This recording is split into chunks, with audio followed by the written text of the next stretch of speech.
Hello and welcome to a very special credit chat today. I'm excited because we have a bunch of awesome people joining us on Twitter and in today's Hangout. Today's topic is how to start earning more money. If you'd like to join us, you can simply do that on Twitter by using the credit chat hashtag. And if you do a search for the credit chat hashtag, you'll see the conversation going on there. And we're watching your tweets and we'll be able to respond during this video chat. If you'd like to participate on YouTube, on the bottom left-hand side of your screen, there is a link that says "Be part of the conversation." If you click on that, you'll be brought into a special YouTube chat room where we can see your comments, see your questions, and be able to engage with you there. So please, I encourage you to do that as well if you prefer doing it on YouTube. Or if you'd like to just post your thoughts or questions on Facebook, you can go to the Experian US Facebook page and post your comments on our wall. I want to welcome a bunch of people into our Hangouts today. First, we have Laura Shin. Laura is a tech journalist at Forbes. She writes about business, she writes about personal finance, and you can tweet her at Laura Shin and get links and find out all about the work that she's doing. We also have Jay Money. He'll be joining us on Twitter. He is the founder of BudgetsAreSexy.com and RockstarFinance.com.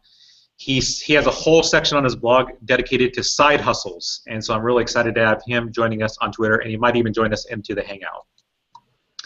We also have Ashley Jacobs. She's the community director, blogger at WiseBread. She's also a rapper. This is now the second time I've seen her rap at the FinCon Awards. I'm glad to have Ashley here. Maybe this is part of your side gigs, Ashley. Right. Rapping.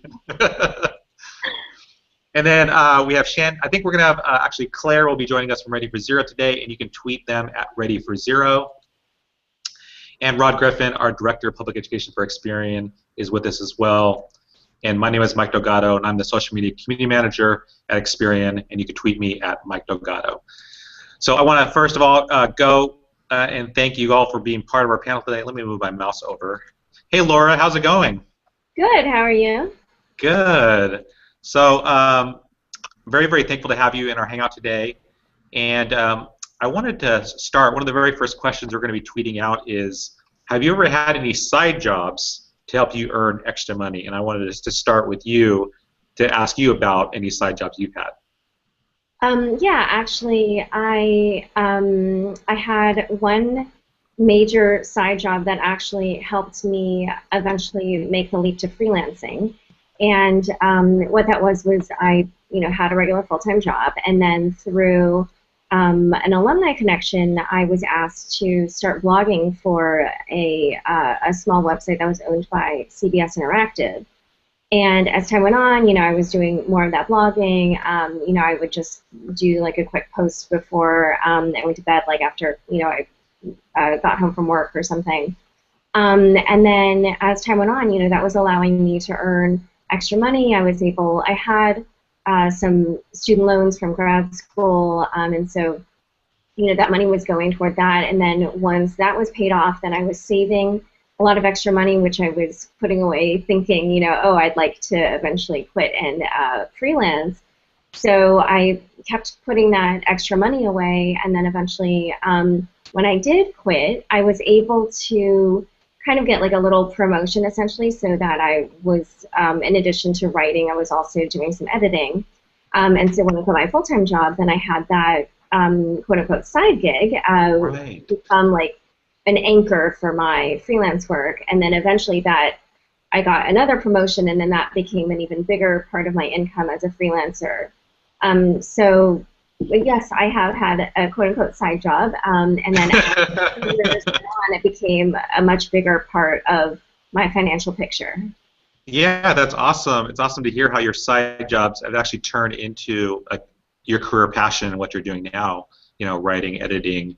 I want to ask you about motivation. So you're working and then you're doing this side job on the side. You're writing maybe at nighttime or in the early morning. What kept you motivated to do this side job?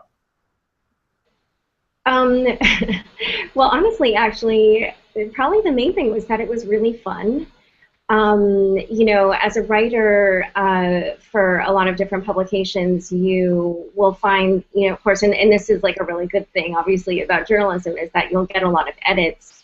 But that means that whatever you've written probably, doesn't look that similar to the final product, but in that environment, the blogging environment, I had a little bit more freedom, and I just really liked being able to do, what I wanted to do. So fun was the first aspect, but then, when I saw that the debt was being paid off more easily, and then after the debt was cleared, after I saw that, I was building up these savings, the financial motivation was also very strong. That's awesome. Ashley, I want to go to you. You are the master of side jobs. It seems like you're always doing something. You're always in some different house. So can you talk a little bit about your side jobs, things that you love and enjoy doing? Yeah, absolutely. Well, one of the cool things about working for WiseBread is that I can pretty much work from anywhere that has an internet connection. So it pretty much gives me the freedom to kind of travel and go to different places. So one of the main side gigs that I do that I've actually done since I was like 10, so I've been at it for a while, is pet sitting. And then once I turned 18, it turned into pet and house sitting. So a couple years ago, I started a company that I call Sitting for a Cause, and basically what it is I go and I pet and I house sit, and then 50% of my profits I end up donating back to animal-related charities. So it's kind of my way to, bring in some extra money, but also give back, because, I do feel so fortunate to be able to work for WiseBread and to kind of have that flexibility, and, I make enough money with them that I'm able to pay my bills, so it's kind of my way of giving back and contributing. And actually, you've been like so busy. I think you mentioned to me, like, what was it, the last couple of months, you've stayed like 10 days in your own house? Yeah, I don't know why I am still renting an apartment. I've literally been living out of a suitcase for about 3 months now. Wow. And I've been, all over Southern California pretty much. And yeah, like you said, I've spent maybe like 10 days in my own apartment in the last 3 months, which is really weird. And I'm finally going to get to go home at the end of this week, and I should be home for about a month unless things pick up again. And then in early November, I'm back on the road for probably another 2 months. So why I'm paying for an apartment, I don't know, but I guess it's just a place to like store my stuff and from time to time. It's not very frugal of me, but It's awesome that you're so busy, and it's awesome that you're doing that for the organization and doing something you're passionate about. So that's so cool. Rod, I wanted to talk with you about your side job, something that I think a lot of people don't know about you. I think you're on mute right now, Rod. I don't know if you can. Sorry, I think you're on mute. Oh, there you go. I was typing away, so trying not to clap. They know now. Yeah, I think I was just trying to figure out how to get into 140 characters. I think my first side hustle was selling cookies at lunch in 8th grade, and made some money until my mom found out, and then she started taking my money that I earned. She kept asking, "Why do you need a dozen cookies at lunch?"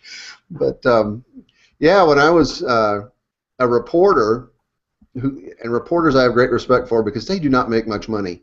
At a small town, I became a country dance instructor in the evening, so it was a lot of fun and made a little money, not very much, but enough to help. So Rod, how did you find your way into doing that? Oh Lord, long story. It began in college when there was a girl that I really liked we went to a club one night, and it was called Guitars and Cadillacs. There's way more personal stuff than anybody should know. And a guy came up and asked her to dance, and that was the end of that because I didn't know how. So I swore I'd learn how one day. And so I did. And when I got out of college and started working, and it just so happened that the guy who taught moved away, and myself and my partner, who later became my wife, were suddenly asked if we would do it, be the local dance instructor people. And like, well, we have no credentials, we have fun, but we got to the point where we had a couple hundred people on weekends driving around the countryside looking for dances. We did plan them, and so we did it for fun as much as anything, like everybody else says. When it's fun, it's easy. But we ended up, teaching two-step and waltz and swing and all that stuff, and so it gave us an excuse to go party and also made a little extra side money. So that's cool. I was going to share that I've always had little side gigs going on, and one of the things I did recently was I was a pet photographer, and I started doing like pet photography and I focused like dog photography was my specialty. So I focused on dogs, and the reason why I love photography, but the reason why I focus on pets, well, I like pets, but I was like, they're not going to complain if the picture doesn't turn out very well. So I just focused on doing pet photography, posted ads on Craigslist, and it was a lot of fun. So I did that, and then another side job I did back when I was in college was I was a part-time DJ, and I love music, and so I did DJ. I was down at Kona Lanes in Pasadena, representing over here, doing the Rock and Roll events. So it was a lot of fun. But those are two of the side gigs that I did and had a fun. Well, now that we know about the DJing thing, we're gonna have to have you DJ at FinCon next year. There we go. Yes, I could do that. Love to do that. So the second question we're posting on Twitter, Laura, is why is it a good idea to have these different side jobs, having these multiple streams of income coming in? Why is that important? I would say that improves your job stability, your financial stability. One thing that is kind of interesting now is, people tend to think of freelancing as sort of unstable or uncertain. But actually, I would say that because I have so many different employers, that in a certain way, I actually have a little bit more job security. The kind of into that story that I was telling you about, the blogging turning into one type of editing, which turned into a promotion for like more responsibility. Well, that ended in July, and when that ended, it was actually probably too great a percentage of my income. But first of all, the site was closing, but because obviously CPS Interactive has many different properties, the editor was like, oh, but you can write for me elsewhere, and so even though I was losing like a certain amount, I was also knowing that I wasn't losing the full amount of it. But then, to kind of fill the void, I've actually brought in many other different clients, and so I'm starting to realize that that's actually probably better, just so that way, if ever again like another publication closed or an editor left or whatever it might be, I could then be like, oh, I'm only losing like $5,000 of my income a year, or $10,000 or $20,000, whatever it is, rather than like some much bigger percentage. So it's the same thing if you have a full-time job and you have side jobs. If your full-time job, if for whatever reason you get laid off or something else changes, having those other things will help you. Will first of all help kind of buffer the transition, but second, they could potentially turn into new reliable sources of income. That's cool. Ashley, I wanted to ask you, why have you always enjoyed having these different side gigs going on? Well, I've got a problem. I've got to always be busy. I have to always be doing something. So that's one of the things for me. I just can't do nothing. But it also, it does give you that extra security. I mean, people always talk about having an emergency fund. I feel like having an extra side job is like an added emergency fund just in case something does go wrong at your full-time job. I mean, the first job that I had straight out of college, I worked for a startup company, and they ended up going under. And so kind of having backup, streams of revenue coming in helped me be able to, stay afloat and be able to keep paying my bills and keep paying the rent and not have to really worry about oh no, are they going to shut off my utilities, or am I going to lose my cell phone, or what is going to happen here? And as some other people have said in the chat, it also gives you, I think Rod said it gives you some extra, fun money. And there's really no reason to only have one source of income. I mean, it's so easy these days to have multiple sources of income. So that's why I do it. Yeah, we just got a question here on YouTube, and I want to remind you, if you are watching on YouTube, that you can click on the Be Part of the Conversation link, and you'll be brought into a special YouTube chat room where you can post your questions. And we just got a question in from Yoon, and Yoon is asking, what would be the most recommended side job out of the ones you have tried? And actually, one of the questions we're going to put up is, what are some side jobs to consider doing? Do you, Ashley, what were some side jobs you've done that you could recommend other people get into or try out? I mean, I definitely have to recommend pet and house sitting. I'm a huge animal lover, so that's kind of my thing. But house sitting too, I've gotten to stay at these just phenomenal houses. in college, I house sat for this family that literally lived like right down the street from Oprah Winfrey, which Wow. was really cool. Like I would, purposely like drive past her house just to like see if maybe I could, catch a glimpse of Oprah. But yeah, I mean, one of the other houses that I, still house sit at, they have like a beautiful backyard with a gorgeous pool and like flat screen TVs in every room. So it's kind of fun to like, go and take care of these pets and house sit and kind of, live this life of luxury that I can't really afford to live on my own. So yeah, I definitely recommend pet and house sitting. That's my favorite. That's why I'm still doing it. Yeah, that's awesome. Laura, I wanted to ask you, what would be some good side jobs for people to consider doing that maybe have never thought about doing side work? Well, there are actually a few sites out there that enable people to search for different jobs that might suit them.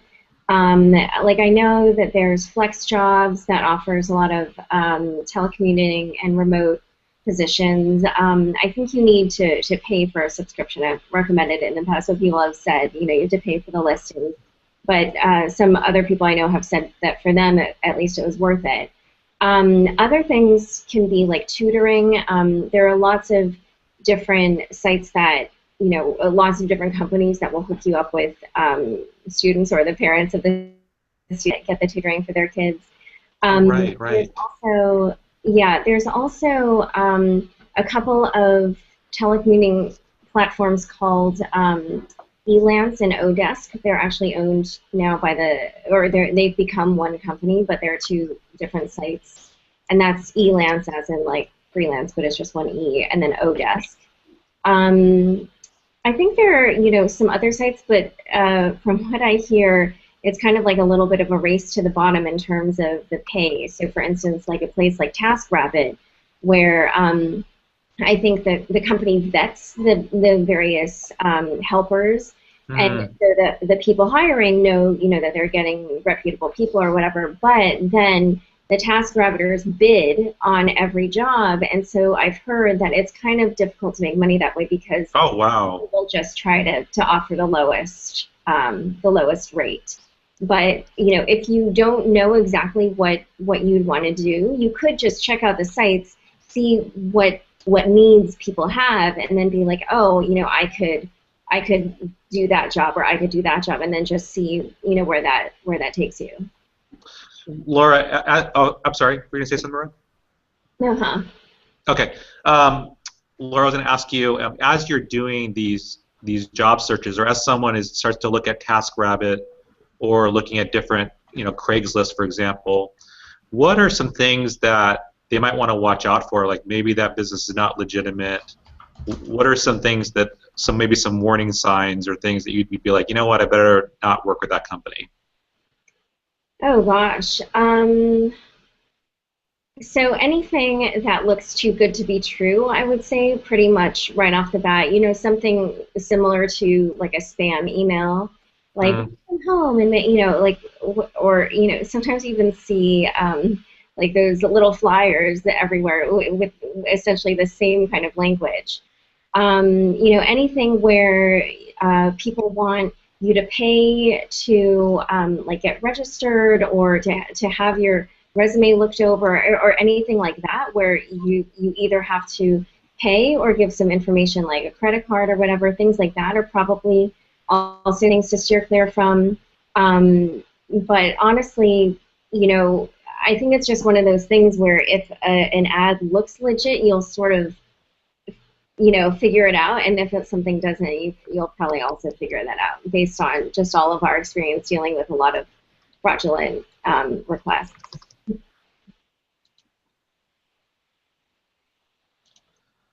Rod, do you have any suggestions for possible side jobs that people can consider doing, or where to go to find some of these side jobs? One of the things that I found is talk to friends and family. When I was saving to buy my house, it just happened that my wife worked for a company who needed some weekend data entry work, and so I was able to work with them on Saturdays and Sundays and make a little extra to put it away. So it's amazing how many opportunities you can find just talking to friends and family. So I think that's a good place to start. I also learned that retail always needs people, although that's not always the most fun job in the world. But did some retail in my past, retail sales. So there are lots of places, but I'd start with friends and family. I think that seems to work really well quite often for just a a part-time kind of thing. Thanks, Rob. We just got another question. Actually, it's from Claire, who is trying to get into the Hangout, having some issues, but she had a question for the panel. She says, how do you suggest organizing all the different income streams from your side hustles? So as you're making money from these, maybe it's from blogging or pet sitting, how are you organizing these streams? Are you using, like for instance, are you guys using any sort of apps to organize your money? Well, I can jump in with okay. how I do it. So I have to admit it's a little bit of a hodgepodge, but so the first thing is that I manage pretty much all my finances in Mint, which is this web application where you link all your bank accounts, credit cards, mortgage, whatever it might be. And you can get a snapshot of your finances. And so then if I, deposit a check from one client, I can, change the name to say, like, this is from, this publication. Or if I get, like, an auto deposit, then, every month I'll just see that in my log. In terms of, making sure that people pay you, which is, not always easy. I don't have the world's best system. I basically use a spreadsheet, and then I also have just begun experimenting with an app called Hivage, like Hive, as in like a beehive, and AGE. Yeah. I literally was just doing some investigating of this within the last like week or something. So today's the day that I'm actually going to send my first invoice with this, because I heard from several people that this is a good system. So, Laura, what was that? What's the name of the company again? So I don't know exactly how to pronounce it, but I think it's something like Hivage. So it's Hive, as in like a beehive. Okay. And AGE at the end, .com. Oh, okay. It's online billing. Yeah. Okay, cool. I'm going to put that up. Is it pretty easy to work with? Yeah, like I said, I haven't sent my first invoice. Oh, okay. But I did look at various different reviews and online comments and stuff, and I was like, oh, I think this might be the one that is useful for me, because some of them cost different amounts of money, but depending on the number of clients you have or whatever, like some of them might work for you and then others might not. But for me, this was the one where it's like, oh, given the number of invoices I am sending, this seemed to make the most sense. Cool. And I want to welcome, hey Claire, I'm glad you were able to make it. How's it going? Hi, good. Oh my gosh, you guys, I'm so sorry. I was like, I'm such a creep. My face just shows up in the middle of your I don't mean to be like that, but I was having some technical difficulties. Fashionably late, right, Claire? Again, I'm not going to make this a habit. No, we had issues too. I had a bunch of video issues going on before, but I'm glad you were able to make it in. Yeah, me too. So Claire, we were talking about side gigs, and I wanted to ask you about, have you ever had any side gigs? Yeah, I have had a couple. I think because I'm a writer, that was the first go-to, and actually I'll share the story of how exciting it was the first time I discovered that you could make money on the side of a full-time job, because I had followed the same pattern that a lot of people do, which is to save instead of looking at where you can earn more. And so being able to pick up some freelance writing was great, and I was able to add to my income there. I will say, though, that it was a learning curve, because I think I started to say yes to everything, and I started to apply to all sorts of writing gigs, and all of a sudden I was like, oh, and I also want a life too outside of doing the side hustles, which at first was a balance to achieve. But I think my favorite so far, and this is probably because it doesn't require a ton of work, has been house sitting. If I can find people who will have me house sit, you get to hang out with like plants and cats and pets and Hulu, and it's good. So those are usually my favorite. Ashley, you have your friend here, Claire. Yes. No, I need to on this, and you can come to multiple houses and I'll come to multiple houses. Tag team it. Yeah, I think I had read an article about some girl who did that all over the world. Like she would just go and house sit, and she would find people who were looking for house sitters. I was like, that's a great idea. So, how does somebody get into house sitting? Ashley, what's the process to get into that industry? Yeah, I mean, I feel like I just kind of fell into it because of the pet sitting that I had been doing for, the 8 years leading up to the point where it was like, oh, now I'm an adult and I can go and do this. But I actually, from the start, I used Craigslist, and that helped me find quite a few different job opportunities.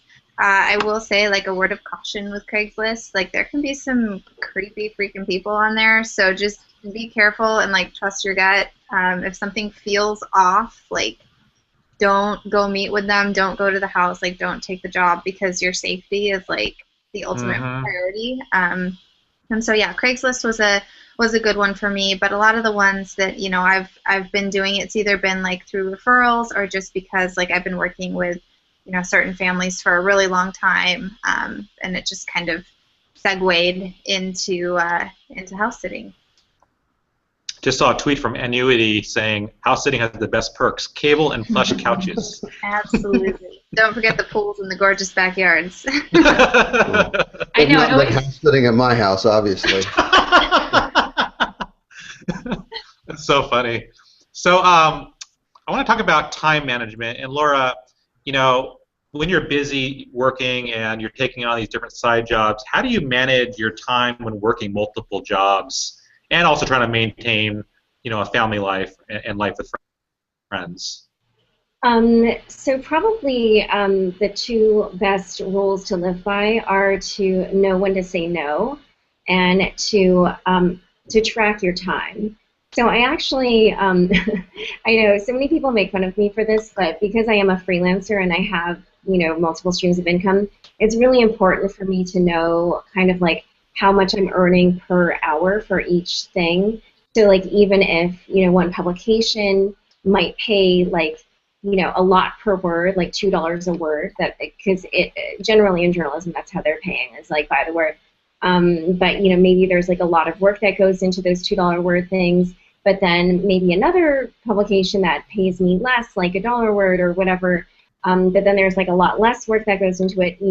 Even though $2 word sounds better, ultimately by hour, it may not actually be better. So I actually use this app called Office Time, where every time I'm working on something, I set the timer, and you can actually not only break it down by projects, but by activity, so I can even see how long interviewing takes versus writing versus writing the questions versus revising. Maybe I'm too nerdy about it, but I'm always looking at ways to basically become more efficient. So by tracking the time, then I can just run these really quick and easy reports, and I can look at them, by the day or the week or the month or whatever. I can track the time of certain projects, and cut out the others, or whatever I want to do.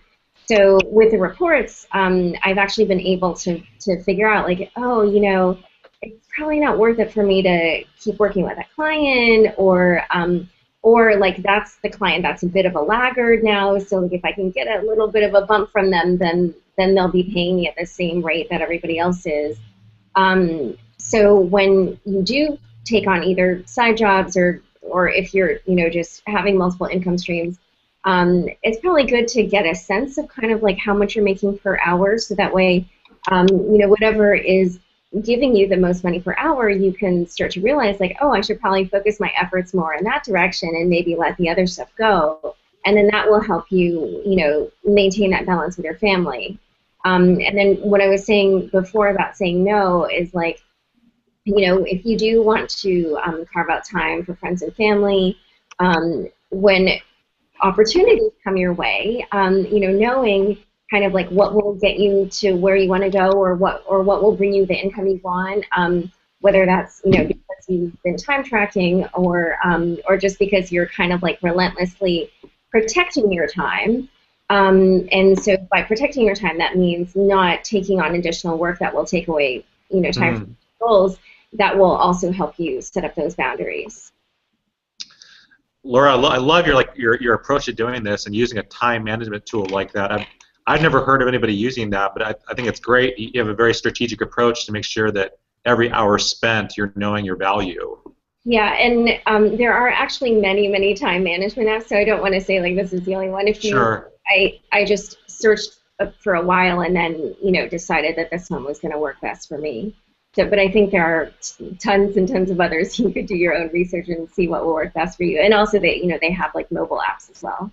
Okay. And what types of like reports can you get out of these apps or these tools?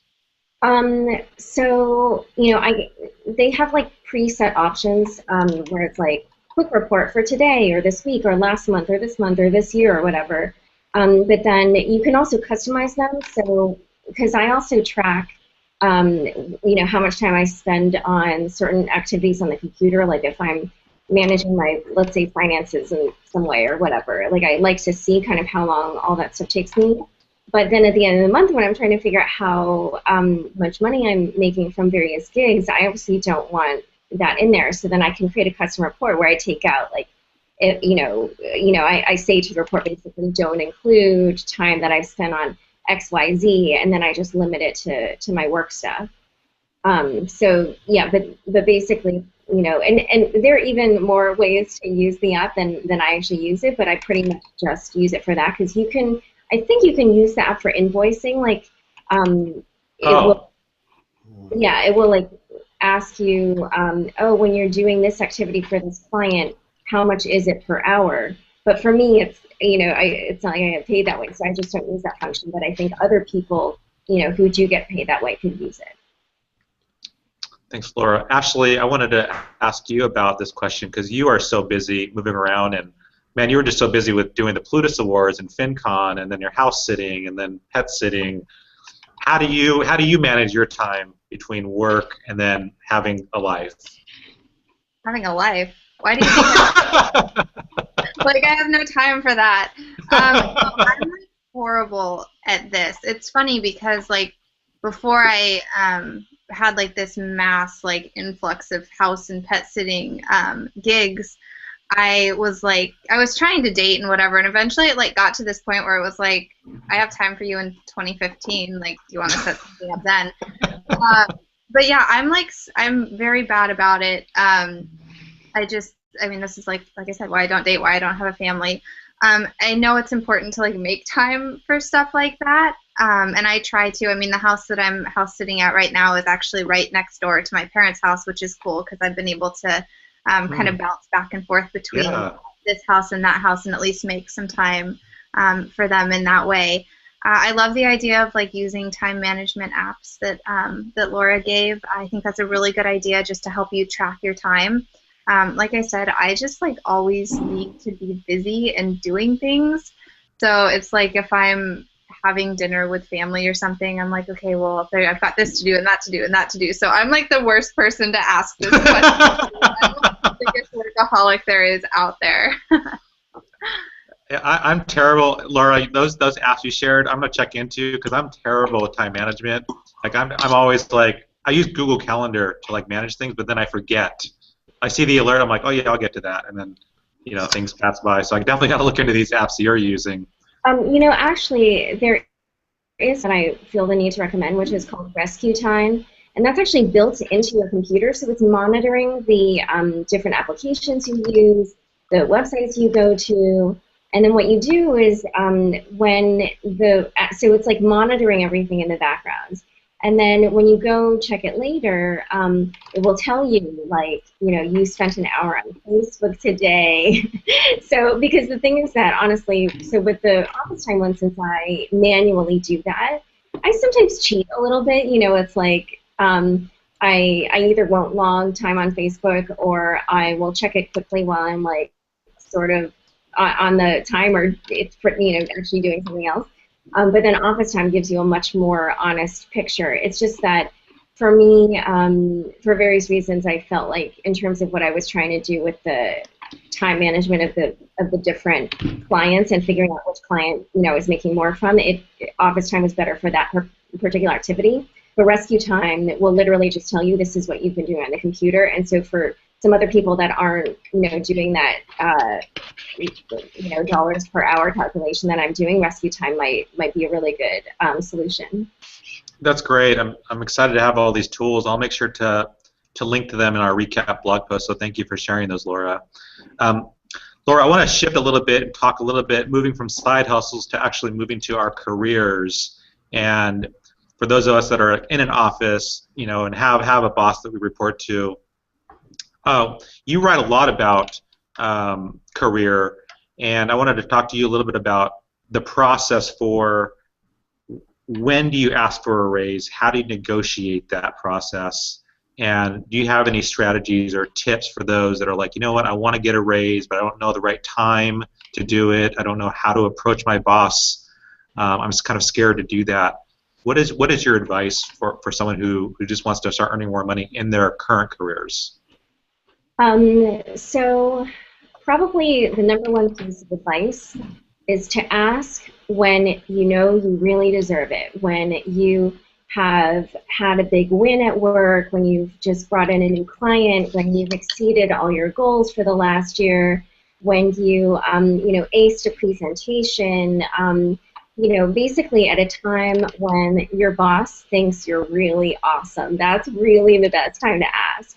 But even within that, you need to look at the bigger picture. So if there have been budget cuts in the last year or so, if there's a hiring freeze, if if there have been layoffs, whatever it is, even if you've been doing really well, it's probably not the best time to ask, because the reason that they're letting all these people go is because they literally just don't have the money. And so if you're asking during a time of budget cuts, even if you have been performing really well, the request might come off as a little tone deaf. Your superior might kind of be like, well, I understand that you're doing really great, but our hands are tied.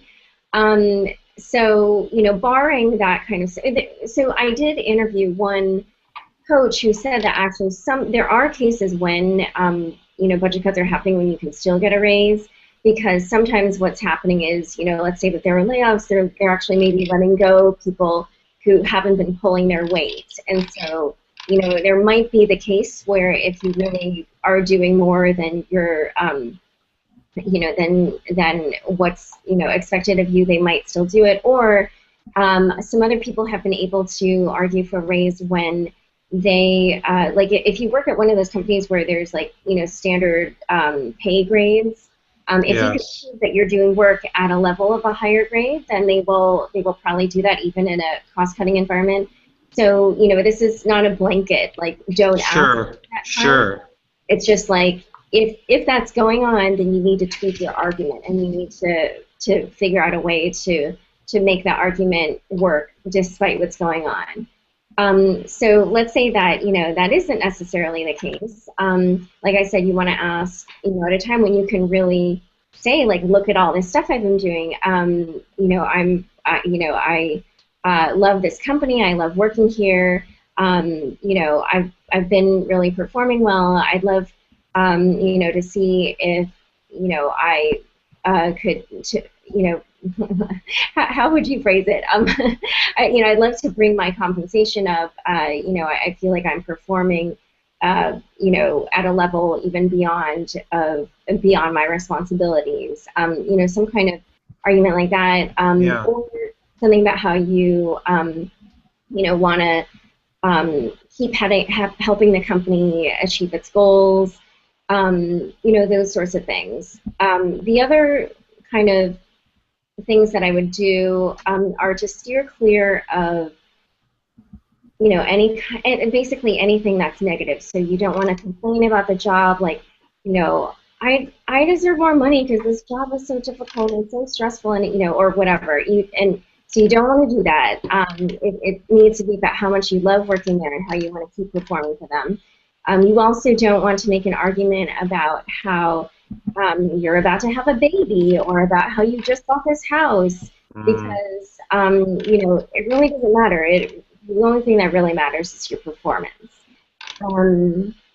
And just in general, the main thing I would do is try to avoid any hint of entitlement. So no, like, I deserve this, or, don't get angry. You want to keep everything positive. And if you don't get it, you want to keep doing the good work. So that way, so let's say they say no. Then you probably want to say, can we revisit this in 6 months, or can we revisit this at the time of my review, or whatever it is. But basically, you want to say, I'll accept the no now for a time period. And then, or what you could say is, if the answer is no now, what would I need to do to get that? And then you set up goals that are actual numerical goals with your supervisor, to do X, Y, Z by, December 31st. And then on January 1st, if you've blown past those goals, which hopefully you have, that will set you up to get the yes. Laura, what I love about your approach is that it's all grounded and just proof points for the things you've done for the company, things you've done to help improve, the bottom line. It's all grounded in just good arguments, not based on emotion or based on I need this right now, help me. It's all based on what you've done for the company. I love that approach. Yeah, exactly. You're not asking them for a favor. You're saying, hey, I've been doing this for you. I think, it should be compensated, at a certain level. And, if you can make a good argument, then they should be able to say yes. Laura, there's a lot of people who, want to go do that, but they are really scared about approaching their boss. Do you have suggestions on how to bring it up to their boss, how to get that conversation going, get that meeting going? So before you even do that, I would say definitely practice with your friends. Also, know beforehand kind of what numbers you're thinking. You don't necessarily want to throw out the first number, but if you walk in just knowing you want to raise but not knowing where you're trying to get to, then let's say that you actually probably deserve a 25% raise or something, but they come back to you with 10%, but you haven't really done the numbers or done the research to realize that someone at your level actually should have gotten a 25% raise. So there are actually websites that will show you the salary ranges for people with your title and years of experience, like salary.com, payscale.com, and glassdoor.com. So you should also research those. And if you think you're, a top performer, you'll want to look at 75th percentile and above as your goal. Granted, if you're way at the bottom, you may not make it there in one jump, but you'll get at least somewhere. But no matter what, you should have a sense of what's realistic for someone who's performing at your level with your years of experience in the industry, in your city also, because obviously salaries in New York are going to be really different from in Kansas City. And then when you approach your boss, you want to ask them at a time probably when they're not super stressed out about something else. You don't want them to feel oh, yet another thing I have to deal with. So kind of timing it at for a day when maybe they're relieved that something big has been accomplished and is over, or just when they're otherwise in good mood. You probably want to give them a heads up that what you want to talk about is your compensation, so that way you're not just springing it on them. And yeah, in general, if there's any other thing that about them, any kind of quirk, they're kind of grouchy in the mornings, but they're in a better mood in the afternoons, you'll probably want to ask them in the afternoon. If they, if Friday is their happy day, you'll want to ask them on a Friday. Whatever it is. Yeah. Set yourself up for success. What you don't want to happen is to ask and then be told no, and later regret oh, I shouldn't have asked on a Monday morning. Would it that maybe if I had asked instead on Wednesday afternoon I would have had a different reception, or Mm. you know, oh, if only I hadn't used that one word that she reacted badly to, then Mm. it could have gone in a very different way. So that's why you want to practice. So you want to, like, you know, like I said, no complaining, no sense of entitlement, none of that stuff, and just keep practicing so that way you know what you're going to say, and that way you don't regret later, like, oh, if I had asked differently, it might have turned out differently. That's great, Laura. Thank you so much. I want to shift the conversation now and talk a little bit more about earning money by saving money by negotiating bills that you might have. And this is last Sunday. My sister-in-law was talking about how she had been negotiating on the cable rates with her cable provider that provides like the phone and cable bill, and she calls them like all the time, like every 2 months, like not accepting the amount of money she's paying for the services. And I was like, really? You do that? She's like, yeah, don't you? And I was like, no, I don't. But she totally opened my eyes to, like, I didn't realize you could negotiate down cable phone bills. And so I wanted to ask this question to the panel. Have you guys ever negotiated, or do you guys know of what services that you can negotiate down to save money? Utilities are one, particularly in deregulated states where you look at electric bills. You can negotiate very easily because there's a huge competitive issue now. So look at, I know there are websites, being in Texas, there are websites that provide lists of utility providers you can access. And you can go directly to your utility provider and say, this is what you're charging, this is what I can get somewhere else, work with me. And quite often they will. So we do that at least once a year. You know, look at the rates and see what's there, see if we're getting the best rate. And if not, give them a call. Being on the credit side, I should also mention credit cards, I suppose, because credit cards companies you can also negotiate with, negotiate interest rates, negotiate fees, all sorts of things. They want you to be a customer. If you're a good customer, you have leverage to ask for better rates or better fees or better incentives. So don't be shy to ask.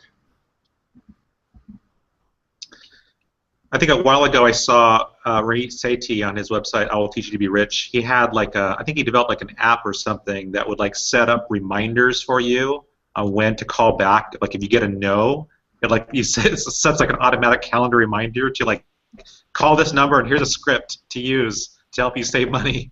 And so I remember seeing that Ramit had something like that. So it's good, Rod. I'm glad you mentioned utilities. And then, of course, cable bills, which I had no idea you can negotiate that down. My sister-in-law was like, yeah, she does it all the time. She bugs them, like every 3 months she calls them. I want a better rate. And she gets them down consistently. It's amazing. Yeah, one other one that I have done recently a couple times is negotiate down medical bills. I have like a high deductible insurance policy, so I use like one of those HSA cards to get the tax savings. But sometimes, you know, after I visit the doctor, the bill will come back and it'll be pretty high. So there have been a couple times recently when I was able to, I don't remember how much I saved, probably between the two of them altogether, like $120. Wow. That is something else you can do. That's awesome. That's good. I was going to mention it's not as much negotiating for a lower price over the long term, but I've got pretty good about asking for refunds or following up if I decide not to use a product. Even if you approach it like that, sometimes they'll offer you a lower price or a lower rate for something if you're just like, you know, it wasn't for me, and then you can weigh again if maybe you want it. But this actually happened just in terms of a refund where I bought internet on a flight back. It was actually back from FinCon. So I bought internet. I was going to do some work in it, and it worked for about half the time, and then it stopped. And the old me would have just let that go and be like, oh, you know, bad luck. But I just popped into the little comment section. I was like, hey guys, you know, I paid for the internet and it only worked 50% of the time. Do you think I can get a refund? And I just got the confirmation saying, yep, it's been refunded into your account. So just like I think Rod mentioned too, just ask too. You never know what you can get. Yeah, that's awesome. That's a great story. Yeah. So I actually did something very similar. I was asked to give a webcast for like freelance journalists, and they're paying me like a very small kind of honorarium, I guess, for that. And the same company also has like a special membership area that costs like $50 a year or something like that. And I had been planning to sign up for it, and then it just occurred to me, I was like, I should just ask them if they'll give it to me, and they said yeah. So, so that also saved me. It was a little bit more than $50. So Nice. That's awesome. So before we go to the final 5 questions, and Claire, I can't wait to hear the questions you have for us this week. Any final tips for those looking to make more money, earn more money, or save more money? And maybe I'll start with Rod. Okay, it's the common one. Check your credit report at least once a year. Make sure that everything's being reported correctly. And you may find that you have accounts that aren't, or that there are opportunities for you to negotiate with your lenders. So use your credit report as a tool. Check it and make sure everything's like it should be. And if you have a great credit history, use it as a negotiating tool. Say, look, I've worked with your company for 20 years or 10 years or 5 years, never had any issues, and I'd like a higher credit limit, or I'd like a lower interest rate. So, and I can prove it. Look at my history. So, you get that credit report, check it, use it to your advantage. Ashley, do you have a suggested tip for those that are looking to save more money or earn more money? As far as earning more money goes, I'd say, and I mean, I know so many people say this, but follow your passion and do what you love to do, and turn that into like a side gig to make more money, because you'll enjoy doing it, and it'll keep you motivated to keep doing it, and will ultimately earn you more money in the long run. Right. Claire? My tip, I think, would be to go through your budget. This is something you can just do right now if you wanted to. Go through your budget and just highlight anything that might be a kind of spending black hole. For instance, if you are subscribing to Netflix and you don't watch Netflix very regularly, reassess if you want to continue to do that. And then that's an easy way to just see an immediate return and give a little boost to your income, and then any of the other tips as well, in conjunction with any of the other tips. Thanks, Claire. Laura, any final tips? Yeah, so probably the one that I'm especially intrigued with right now is this notion of what's called passive income, where you do work like at some point in time, but then you have some platform where you can like sell it or somehow monetize that work, and so over time it will just be bringing money into you. I wrote a couple articles about this, and the main guy who's doing it, he runs he has a blog and also runs this podcast called smartpassiveincome.com. His name is Pat Flynn, and he is like so amazing. He makes almost $100,000 a month. Like, it's ridiculous. And then there are some followers of his who but they both used to be teachers, and one of them, she, I guess, was a librarian, and the other guy was a high school coach, and so now they have these sites for football coaches and for librarians, and apparently both of those sites bring in more than 6 figures a month. Wow. I know, like, amazing, right? So that's kind of like a new area that I'm looking into, and I know that Pat Flynn's following has been growing a lot, and when I wrote those stories, a lot of his users were tweeting at me and stuff, so I think he's quite popular, and I really like that notion, because that's the ultimate sort of like time saver, granted, well, okay, I shouldn't actually say that, because when I interviewed him, he was like, people need to know it takes a lot of time up front. He was like, I was, working like 80 hours a week, and it takes like at least a year or a year and a half to kind of build the following and start to see money coming in. But it definitely is something I know that a lot of different people are trying, and a lot of different people who, like obviously an elementary librarian and like a high school football coach are not the kinds of people you would imagine are going to be making that kind of money. But if you have an area of expertise, something that you really know, and that there's a market for, if you can serve that little audience, like imagine, like it's not like there's a ton of elementary school teachers or librarians out there, but there's definitely enough where they're just buying her worksheets. They need these lessons, and it's pulling in a nice income for her. Yeah, I love that, Laura. Thank you so much for mentioning the passive income. And I just put up on the up on the screen the smartpassiveincome.com site, which is Pat Flynn's website. Yeah, he's an amazing blogger, podcaster, just amazing individual, and just inspiring people to take action. And yeah, thank you for recommending him. He's awesome. I did read your article that you wrote about him. Absolutely amazing the work that he's doing. So Yeah. thanks, Laura. So now we're at the time where we're going to the final five, and I apologize. This is actually Claire. I thought it was going to be Shannon today, but Claire is here to ask the final five questions. And Laura, just so you know, these final five are the ones that are just getting to know everyone a little bit more personally. And Claire and Shannon from Ready for Zero always come up with some really awesome questions. So I'm excited to hear the questions you have for us today. All right, thank you. And it was Shannon and I pulled a switcheroo, so at the last minute. So let's see. Let's start out with, have you ever skydived, and would you if you have not? Curious to see. All right, Ashley. No and no. I am very much afraid of heights, so that would be like the last thing that I would ever want to do. My little brother actually tried to get me to go skydiving with him on a recent family trip, and it was just like, that is the last thing that sounds relaxing for a family. Throwing my body out of a plane. No way. Rod? Not yet. I learned to fly, so I don't really see the point in jumping out of a perfectly good airplane. But one of my girls once said she wants to do that, and she's about 10 now. And I said, well, when you turn 18, remind me, and I'll do it with you. So I'm hoping her memory fails soon. Otherwise, I will be in a few years. Laura? I have. I guess I'm the only one. And it was amazing. I loved it. And the funny thing is, I did it so long ago. I did it, I think, my sophomore year of college or something, that I somehow like forgot I had done it. And then just literally recently, like a week ago, I was talking with a friend, and somehow this memory came up, and we were talking about it. But it made me think, oh, I want to do that again. You know, like it was so fun. So I actually loved it.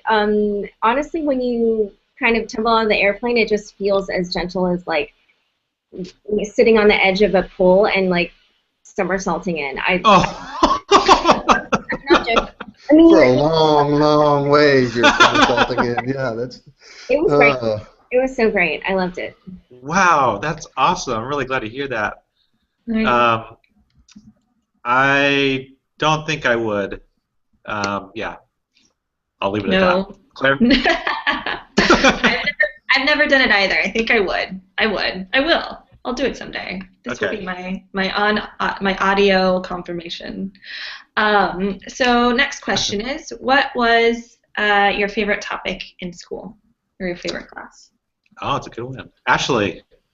Lunch.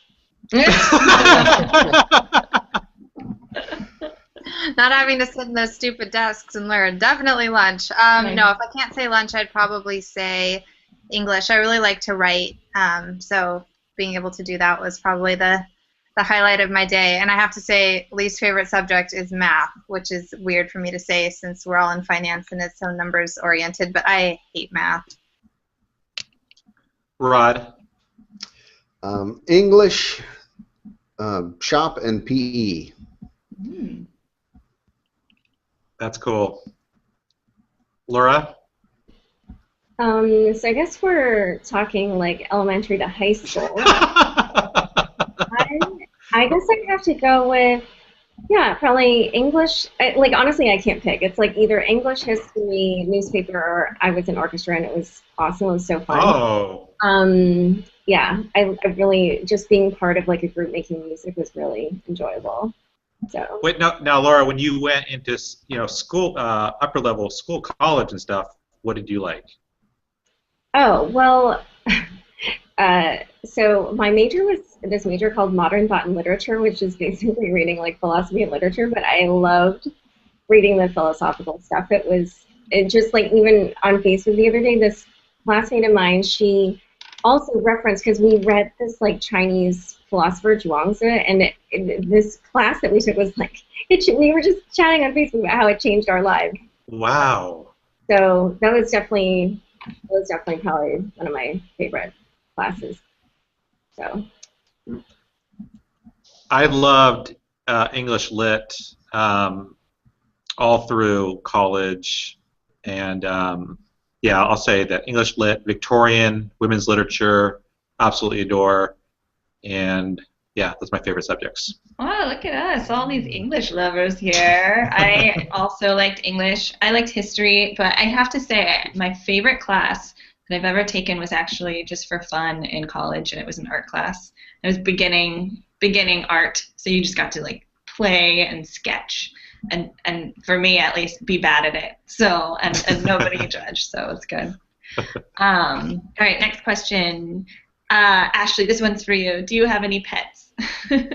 I do, and I'm looking at her right now. Like all of my pet sitting gigs, I have a dog. Her name is Diamond. Diamond's our girl's best friend. She's a golden retriever, and I love her to death. She's been like coming up to me this entire chat and like trying to get my attention and get me to play, and I've been like, no, I'm busy. But yeah, she's my baby. I love her. Rod? Yeah, mine actually made the chat a few weeks ago. 2 dogs, Bella and Bear, half Shih Tzu, half Chihuahua. Look more Shih Tzu, but one has a Chihuahua attitude for sure. Laura? I guess I'm the only one that doesn't. Maybe there's like an inverse correlation with skydiving. But I have a lot of plants, though. Yeah, we don't have any pets. We had a rabbit for a brief period of time, but I found out that I'm really terribly allergic to rabbits, unfortunately. So no rabbits. But I love dogs. I had a dog growing up. Love dogs. Want to have a dog soon.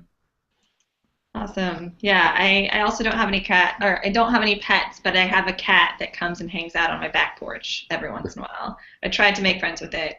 It doesn't want to be my friend. It just wants to hang out. I'm okay with that. Pretend. This one was prompted. I was reading an article by Matt of Listen Money Matters, and he was talking about his morning ritual, and he talked about how he ate the same thing for breakfast every day. So I'm curious. I eat the same thing for breakfast every day. I have like peanut butter on toast every morning.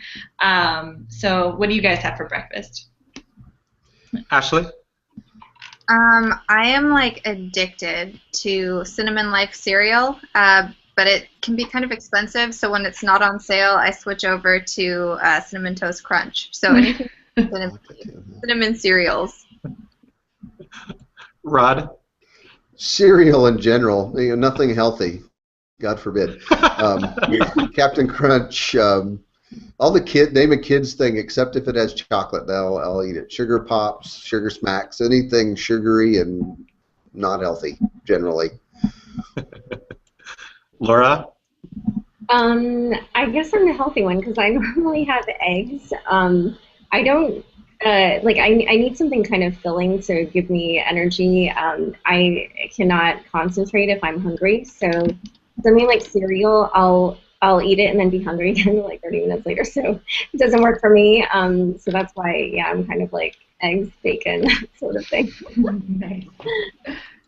Yeah, I eat the same thing every morning. It's still cut oatmeal with blueberries and flaxseed and protein powder, and it gives me everything: the energy, the protein, and I love the blueberries. And yeah, I eat it every morning. I love it.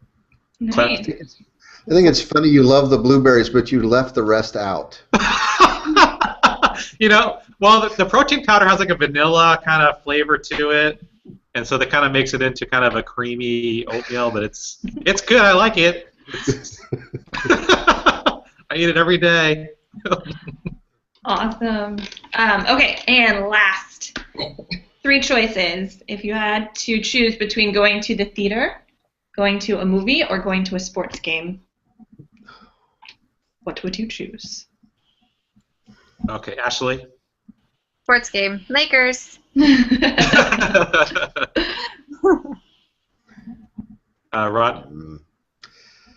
Probably sports. Probably the Allen Americans hockey game. Or stock car racing. Ooh, Dirt fun. track. Laura? I'd have to say none of the above, maybe. I don't know. Like maybe theater, but not really even that. I'm more, like a music kind of person. So clubs or concerts, either one. Yeah, yeah. Laura, I'm totally with you. I love music, love going to shows. So that's what I pick, Claire. Nice. You guys can go listen to music and then go skydiving afterwards. That'd be a good night for you, huh? Well, I want to thank you all for being part of today's chat. It's been awesome chatting with you and learning from you. I want to remind you that we have a chat every single Wednesday at 3 p.m. Eastern, and if you'd like to see the tips, the highlights from today's chat, we'll be making some infographics and a slide share deck featuring favorite tweets. You can go to bit.ly/make-more, and you will get all those tips there, as well as links to learn more about the work that Ashley, Claire, and Laura and Rod are doing. So you'll be able to learn about them at that particular website. Also, just want to remind you that we are tweeting and on YouTube every single Wednesday at 3 p.m. Eastern. If you'd like to learn more or see the archive of past chats, you can go to bit.ly/join-creditchat, and there'll be a link on the About section of this YouTube video if you'd like to see that. And I want to let you know that next week we are going to be talking about money management tips for couples. I'm very excited about that discussion. And if you'd like to see past chats or get updates about future chats, you can subscribe to our YouTube channel, and you can, at the end of this broadcast, these little images will be clickable so you can actually see some of our past videos. So I want to thank everyone for tweeting with us, talking with us. Ashley, Claire, Laura, Rod, thank you so much for being on our panel. I really enjoyed chatting with you. Thanks so much. Thanks, Michael. We'll talk to you later. Bye. Okay, great.